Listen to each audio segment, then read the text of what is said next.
Everyone, দীর্ঘ অনেকদিন পর তোমাদের সাথে একটি সুন্দর মিনি ব্লগ নিয়ে আসলাম। তো চলো ভিডিওটা শুরু করি। তো সেদিন ছিল ফ্রাইডে, তো ফ্রাইডে স্পেশাল আমি আলু দিয়ে একটি সুন্দর রেসিপি ট্রাই করেছিলাম। তো সেই রেসিপি নিয়েই থাকছে আজকের এই ব্লগটা। প্রথমে আলু সিদ্ধ করে নিতে হবে। সিদ্ধ করার সময় কিছুটা লবণ আর অল্প একটু তেল দিয়ে সিদ্ধ করে নিবা, তাহলে খুব তাড়াতাড়ি সিদ্ধ হবে। এরকম কেটে কেটে সিদ্ধ করলে আর কি ভালো হয়। তো এরকম কেটে কেটে সিদ্ধ করে নেওয়ার পর আলুগুলোকে স্ম্যাশ করে নিবা। আমি এইটা দিয়ে আলুগুলোকে স্ম্যাশ করে নিয়েছি, মানে আলু ভর্তা করতে হবে আর কি।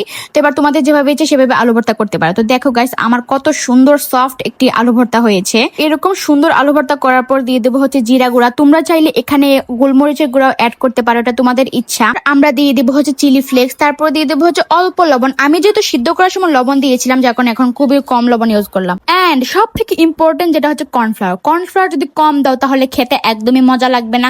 কর্নফ্লাওয়ারটা অবশ্যই দিবা। কর্নফ্লাওয়ার দিলে খেতে অনেক বেশি মজা হবে এবং ক্রিস্পিও হবে। বেশি বেশি করে কর্নফ্লাওয়ার দিয়ে দিবা। তো কর্নফ্লাওয়ার দেওয়ার পর এটাকে সুন্দর করে একটি ডো তৈরি করতে হবে। তো আমার ডোটা দেখতে পাচ্ছ কত বেশি সুন্দর হয়েছে। এরকম একটি ডো তৈরি করতে হবে।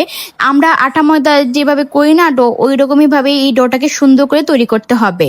ওর হাতের মধ্যে একটু তেল নিয়ে তেলটা ডোর চারপাশে এটাকে খুব সুন্দর করে লাগিয়ে নিতে হবে। আমরা যে রান্না করার সময় যে তেলটা দিই না, ওই তেলটাই কিন্তু লাগবে। এখানে কিন্তু অন্য কোনো তেল দিলে চলবে না, রান্না করার তেলটা দিতেই হবে মাস্ট। তো এখন আমরা একটি প্লেটের মধ্যে তেল ব্রাশ করে নিয়ে এই ডোটাকে রেখে দিব। তো গাইস দেখতে পাচ্ছ আমি অন্য একটি প্লেটে তেল ব্রাশ করে নিয়েছি ও আমাদের ডোটা প্লেটের মধ্যে দিয়ে দিয়েছি। এখন আমরা আমাদের পছন্দ মতো শেপ আনবো, যে শেপ এনে আমরা এটাকে খেতে চাই আর কি। মানে ভাজা করার জন্য আর কি একটা শেপ দিতে হবে না, সেই শেপটা দিয়ে দিতে হবে। আমি তো এখন অত ভালো করে রান্না পাই না, যার কারণে আমার যেভাবে ইচ্ছা সেইভাবে একটা শেপ দিচ্ছি। তোমরা আবার আমার শেপটা দেখে কেউ হেসো না। তো গাইস দেখতে পাচ্ছ আমার শেপটা কি পরিমাণে ফানি হয়েছে।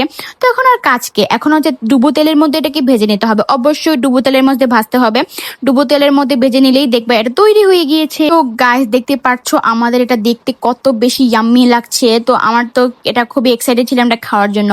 তো এখন আমি তোমাদেরকে একটা ভেঙে দেখাবো। গাইস দেখো ভিতরটা কত নরম। গাইস সত্যি কথা বলতেছি, এটা খাইতে অনেক বেশি টেস্টি হয়েছিল। তোমরা একবার বাসায় ট্রাই করে দেখো। আল্লাহ হাফেজ।